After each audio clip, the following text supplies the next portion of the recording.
Good evening, you're watching World News Tonight on TVP World. I'm Aaron Darman. Coming up, it's the second day of Christmas, but in Kazakhstan, a festive season nightmare is unfolding as authorities probe a horror plane crash that has claimed at least 38 lives. More on that in just a moment, but first, let's take a look at tonight's headlines.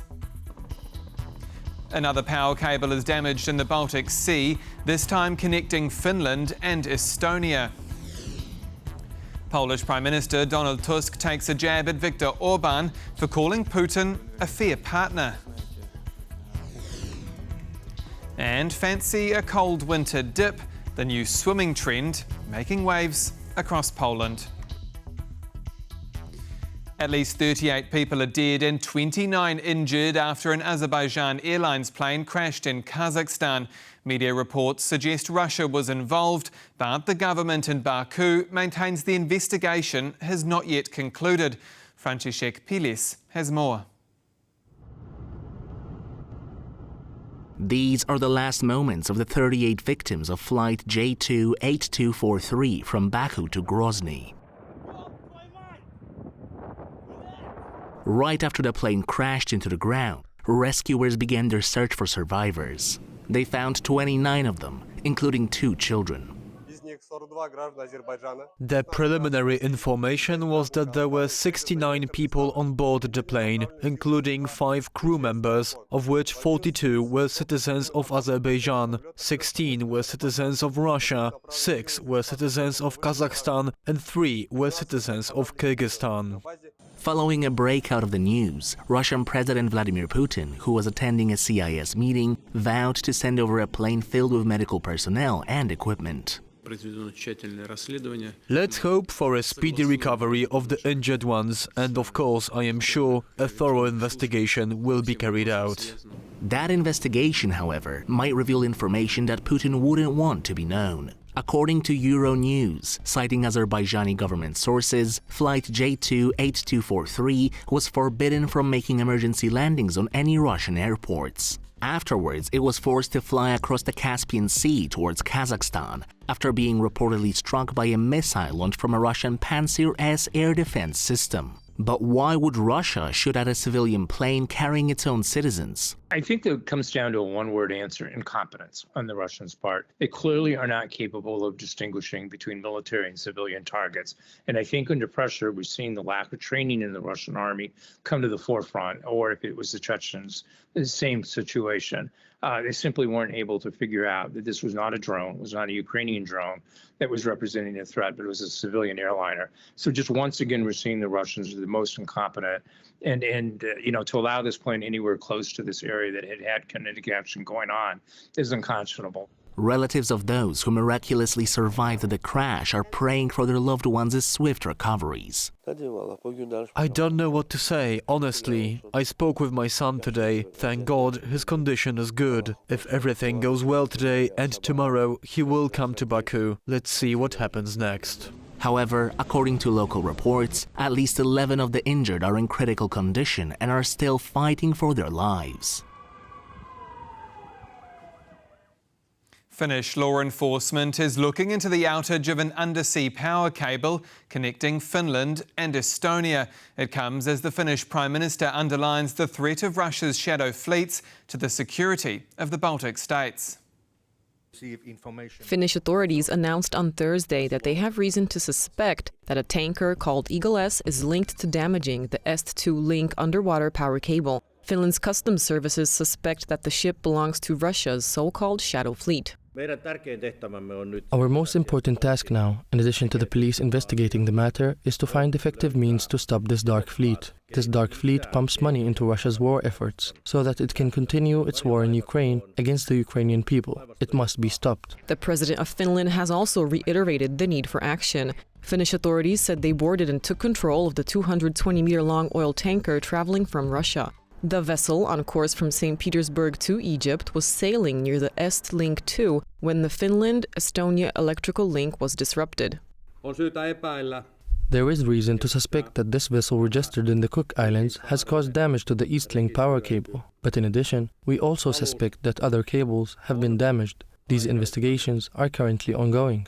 The Estonian Prime Minister has said that the country's energy supply is not in danger and that he will speak with NATO's Secretary General about the incident. The moment we are done with the press conference, I will be talking with the NATO Secretary General, so we'll be discussing what we can do. And because communication between us on operating levels is ongoing, and we need to take a lot of steps, as I described, when it comes to the protection of the critical infrastructure, it's our defense forces and also our allies if necessary. According to Finnish reports, there were only 2 vessels at sea in the area of the Estlink 2 power cable, one of which was the oil tanker Eagle-S. Some analysts attribute the damage to the cables to the so-called Russian shadow fleet, which is used to circumvent sanctions on the sale of Russian oil. Leaders of other countries in the Baltic Sea region are calling for the issue of the protection of underwater cables to be addressed. Damaged critical undersea infrastructure power cables linking Finland and Estonia show us the increasing frequency of cable disruptions in the Baltic Sea. It no longer seems like a coincidence. Protecting maritime infrastructure must be raised both at the NATO level and bilaterally as a key priority in the Baltic Sea cooperation. Repairing the 170-kilometer Estlink 2 interconnector will take months, according to Finland's transmission system operator Fingrid. The Baltic Sea has seen multiple infrastructure incidents since the onset of Russia's invasion of Ukraine in February 2022, leaving authorities on edge regarding undersea infrastructure in the Baltic region. And in the last hour, NATO Secretary-General Mark Rutte has posted on social media confirming that he's spoken with Estonian Prime Minister Kristen Michel. He says NATO condemns any attacks on critical infrastructure and stands ready to provide further support. 8 people have been wounded in a Russian drone attack on a marketplace in the central Ukrainian city of Nikopol in the Dnipropetrovsk region on Thursday morning. Our Ukraine correspondent Oz Chatterjee joins us live now from Kyiv. Good evening, Oz. What more can you tell us? It's another day, another Christmas time attack on civilians and civilian infrastructure here in Ukraine as Russia targeted a marketplace in the center of Nikopol, that's in the Dnipropetrovsk region, with a drone attack, wounding 8 people.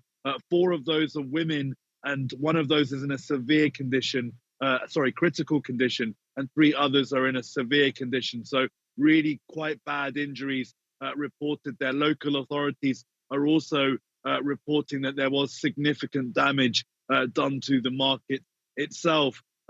This is a Thursday morning attack, but there have been attacks throughout the Christmas period, on Christmas Eve and on Christmas Day from Russia, causing widespread damage, blackout across the country as Russia continues to target civilian infrastructure as practice.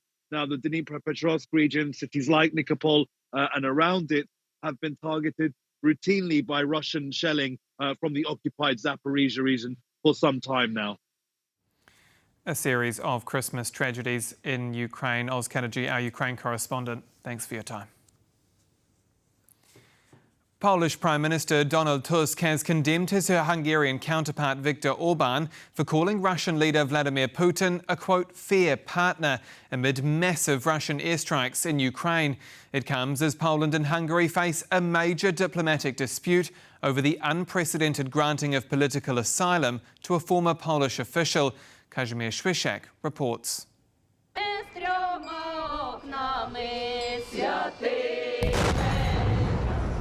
Christmas is usually a time of peace, but here in Ukraine, Russian troops took it as an opportunity to launch massive strikes across the country. While Ukrainian civilians and soldiers were getting bombarded, Hungarian Prime Minister Viktor Orban bragged about his diplomatic relations on Christmas Eve.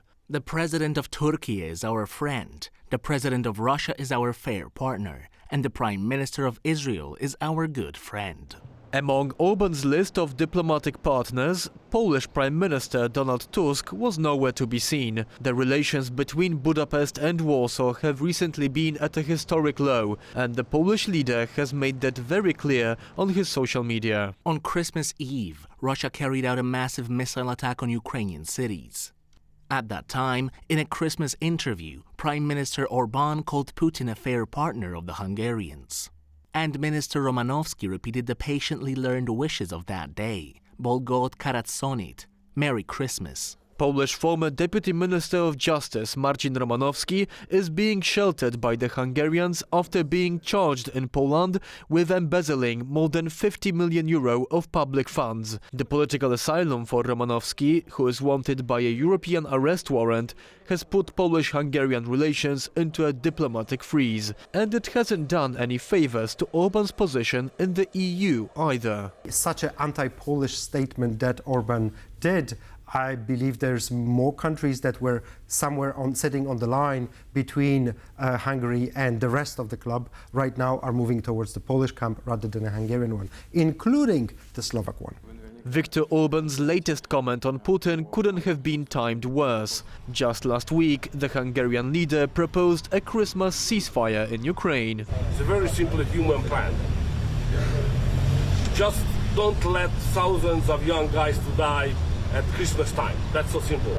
But on Christmas Day, Ukrainian singers had to sing Christmas carols to their wounded soldiers after massive airstrikes from Hungary's fair partner.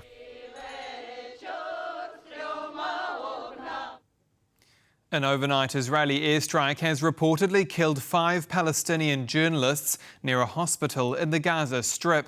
That's according to a statement released early Thursday by Gaza's health ministry, which is under Hamas control. Let's go live to our correspondent, Diana Skyer, who is in Tel Aviv. Good evening, Diana. Has Israel said anything about these strikes? I mean, this is not the first time journalists have been attacked in the region. Good evening, Aaron. Well, you can imagine there's definitely two narratives to this story. There's always been two narratives since the 7th of October, since the war in Gaza began. Now, what we know so far is that Israel had said that those 5 people, I mean, the Palestinians say that 10 people were killed. Among those 5 of those were journalists. Israel says they were terrorists affiliated to the Palestinian Islamic Jihad and to Hamas, and that intelligence is what led them to actually carry out the strikes, precise strikes, and to kill them while they were, one of them was in the hospital as his wife was giving birth. What we're seeing there is the van. So they actually worked for an Al-Quds Today television network, which, Aaron, was actually run by the Islamic Jihad. And everybody knows this here quite openly here in the Middle East. They're also known to be funded by the Islamic Jihad. Let's not forget that Islamic Jihad, the Palestinian Islamic Jihad, still holds Israeli hostages in the Gaza Strip. Now, of course, Israel is saying they were terrorists. Therefore, they saw that as a reason to carry out the strike, and that they were simply posing as terrorists. I mean, and we saw the funeral already that had taken place, of course, and with the vest that those journalists hold being put on their casks, being put on the vans and the cars. As the funerals are seen, and we've seen this throughout the course of the war. Aaron? Now, clearly war correspondents have a dangerous task in the field. Anna, you yourself have spent almost a year reporting from the Israeli-Gaza border. Do we know how many journalists in Gaza have been killed in total by IDF strikes? It is difficult to say, Aaron, and it's definitely a tough job. But like you said, I have been at that border, and luckily, those who were reporting from the Israeli side didn't share that same fate. But the Committee to Protect Journalists, it's an organization called the CPJ, actually says that as of the 20th of December, at least 133 Palestinian journalists have been killed. A story we'll certainly be keeping an eye on. Our correspondent in Tel Aviv, Diana Skyer, thank you. After the fall of the Assad regime in Syria, Russia lost one of its closest allies in the Middle East. Now reports indicate that Moscow has moved its S-300 and S-400 air defence systems, previously stationed in the country, to Libya. With the bottom of his shoe, the Syrian rebel waved goodbye to Russia's military base in Syria. A gesture of disrespect in the Middle East that former American President George W. Bush once experienced firsthand in Iraq. Yet despite the symbolism, Russia's military bases remain in Syria. However, reports now reveal its S-300 and S-400 air defense systems have been relocated to Libya. I spoke with Libyan journalist Abdul Qadir Assad, one of the first to report on this development, who shared his intel. From the beginning of the fall of Assad regime in Syria, reports started coming out about the Russian movements transferring some of their military equipment from their base in Latakia and Tartus in Syria to Libya, and of course to eastern Libya under the rule of Khalifa Haftar, who is Moscow's ally in Libya. General Khalifa Haftar, just mentioned, leads a de facto government that is friendly with Moscow, based in Benghazi and Tobruk in eastern Libya. Meanwhile, in Tripoli sits the United Nations-recognized government, backed by NATO's Turkey and led by this man, Abdul Hamid al-Dabaiba, who is quick to respond to the news of the Russians fleeing Syria to his country. We will not allow for our lands to become a refugee to members of militant groups escaping other countries to ours, and Libya will not be used as a pressure card in negotiation tables in any international matters. If Libyans clearly oppose Russia's presence, then what drives its interest in the North African country? Russia is interested in making the African corps in Africa, and the gate to Africa is pretty much Libya. So if you're talking about transferring military equipment from Syria to Libya and then from Libya to other African countries like Chad and Mali and Sub-Sahara. Back in Syria, this footage of an Ilyushin Il-76 airplane was taken a week after the fall of al-Assad. This plane has the ability to carry heavy military equipment, such as the S-300 and S-400 air defense systems. Plunging into ice-cold water is becoming an increasingly popular winter pastime in Poland. Known as winter swimming, the activity is said to bring health benefits, despite its chilling effect. Our reporter Paweł Trzaskowski takes a deep dive into this next story.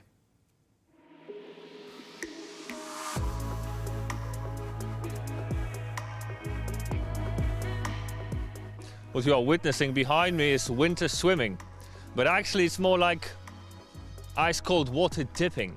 These people call themselves morsy in Polish. Mors is a walrus in English, so in a rough translation that would be walrusing. And the main point of walrusing is, well, let's go ahead and ask. Everyone is happy here, but why are they happy? Because it gives you adrenaline and dopamine and some good mood after. I mean, why is it good? It's completely new experience to your body, so it's worth trying new things. Popularity of morsowanie is still growing, but I think it's season. The people who love it will come with other people, with their friends. They're trying to convince them or show the benefits of do this thing. So I chose the option with more mental comfort, which means that I'm wearing my hat and gloves and boots and a sweater, yes, and a sweater which I'm supposed to take off in the sauna. See you in a bit.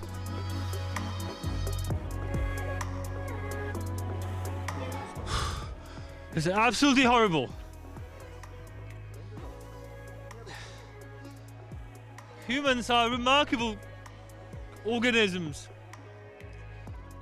able to sustain and preserve life in absolutely god-awful conditions. It's one of them. I'm actually starting to feel better. I'm gonna stay here for a while. For TVP World, from very cold water, I'm Paweł Trzaskowski.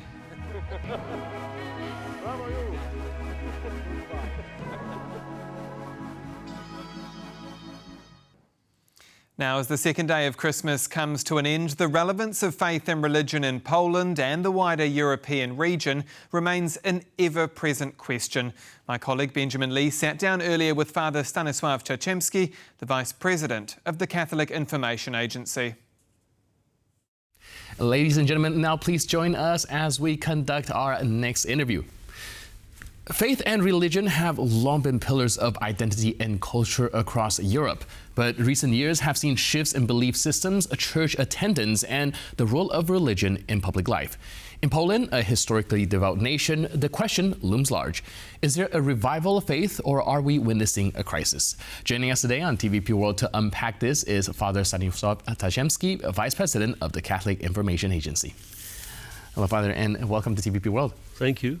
So we're trying to explore this topic because according to a lot of the survey, and the numbers are showing a sort of a diminished trend when it comes to the Catholic faith within Poland. But a lot of people are also saying that we are actually seeing a revival in the younger generation. I think you're perhaps more in touch with the reality on the ground than much of us. So can you help us understand and describe the current state of faith and religious practice in Poland, and perhaps compare that to the rest of Europe?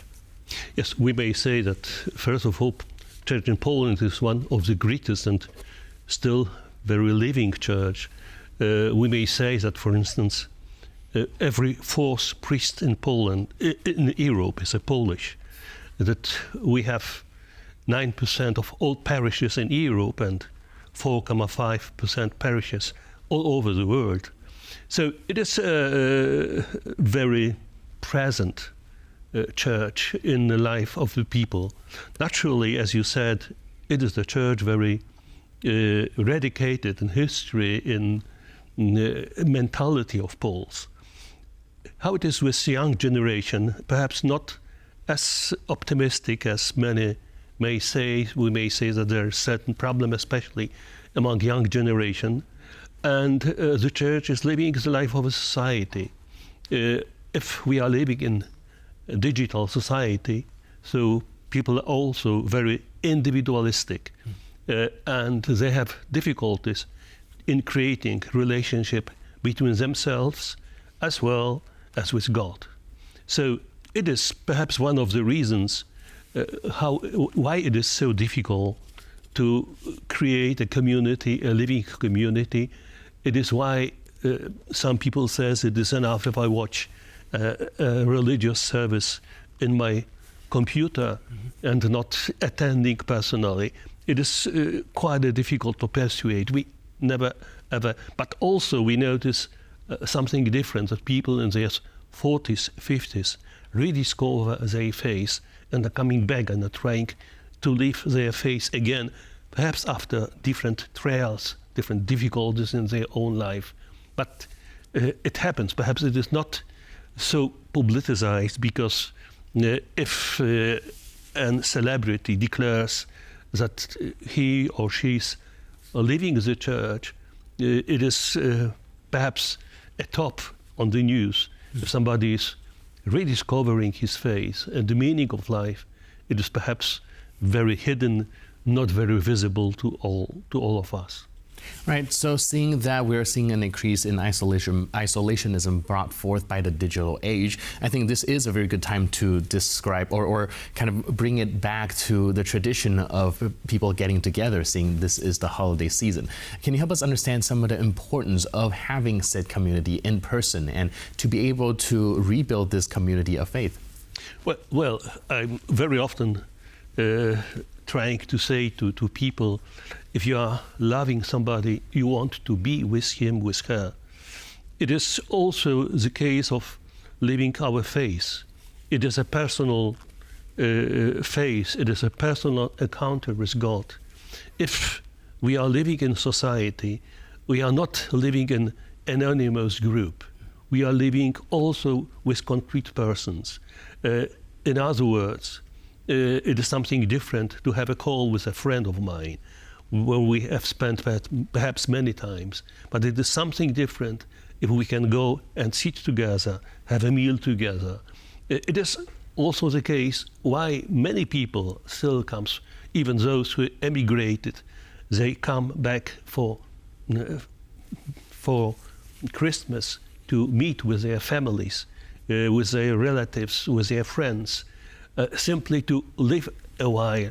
These relationships which marked his or her life and are very important, just even in situations where we are frail, when we find that we really need a real support. Mm-hmm. Right.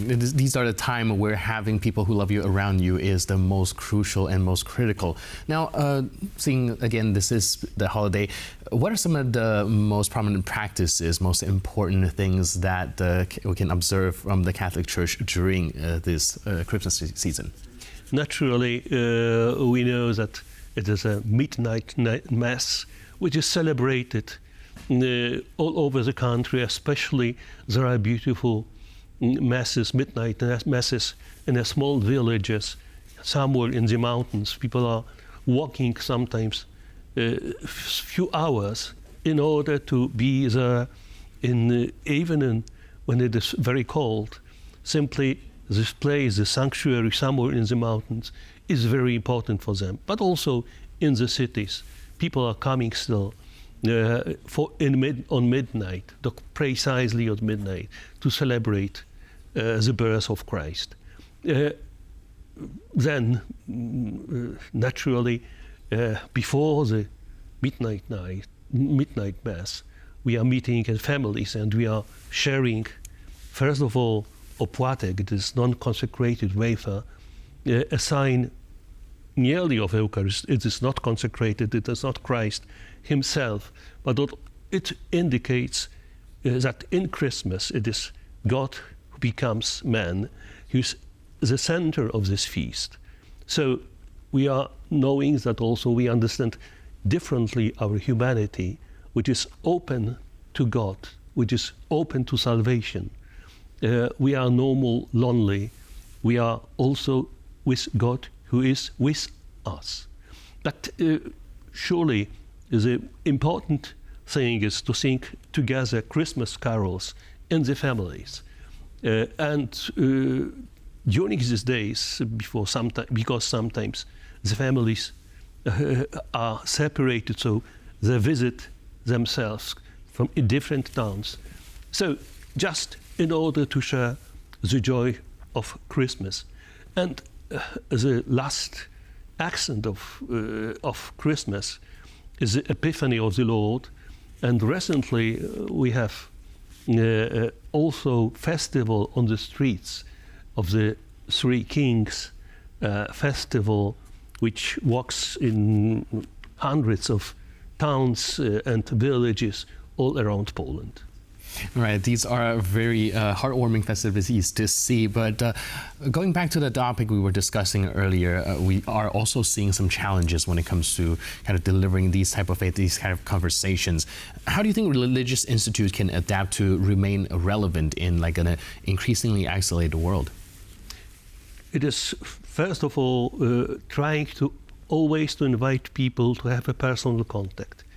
Just before Christmas, we had, through the whole period of Advent, very early morning mass at 6:30 a.m. Before school starts, people were supposed to wake up very early. We were trying to offer them some coffee, some cake after the mass, in order also to know each other better, to know whom we are, to create a space of community. I think it is one of the things also which works afterwards. We are unable to do this, to leave this the whole year round. But this preparation is an important way of creating a certain community.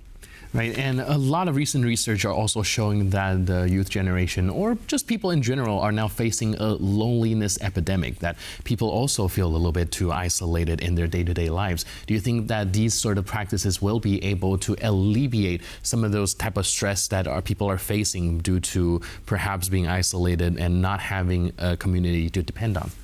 Yes, you surely referred to problems which we notice already in schools, where even the children need specific or specialist help, psychological help or other help.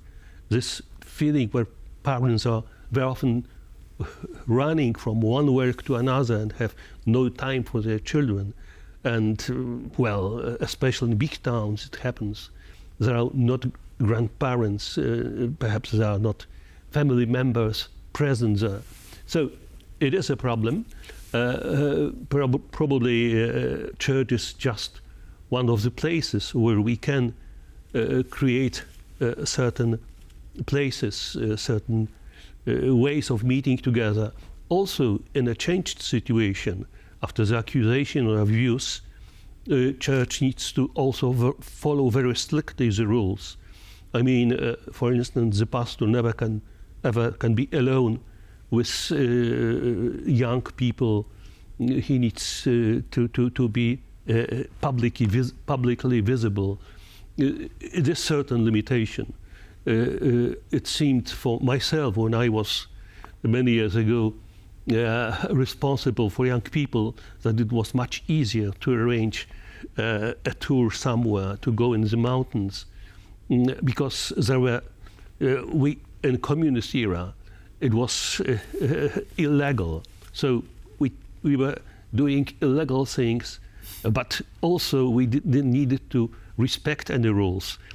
Simply the fruit of this meetings, of this tours, is a very good one, and it is necessary. But in certain way, also external rules are facing us to limit ourselves. We cannot do everything what we would like to.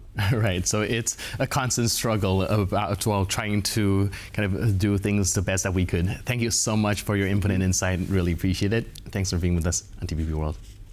And thank you for tuning in. But for more news, update, and commentary, please stay tuned to TVP World. And that's World News tonight. As Ben mentioned there, do stay with us here on TVP World. I'm Aaron Darman. Good night.